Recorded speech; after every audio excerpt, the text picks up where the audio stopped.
Magbigay na apelyido o surname na kasama sa top 25 na mga congressman at senador.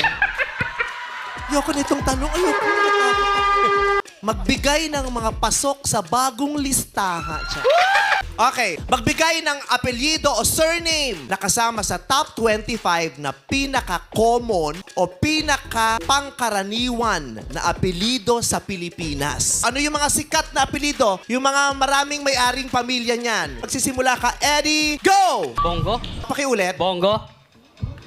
Bongo. Bongo is wrong, Alona. Ha? Bong Rebella. Bong Revilla is wrong. Di niya naintindihan, Noy. Bautista? Bautista is correct. Nakakaloka yung dalawang nauna. Hindi naka-move on sa joke. Not listening. Ano kayang topic nila? Ako na din talaga alam kung anong tumatakbo sa isip ng ating mga kapwa Pilipino.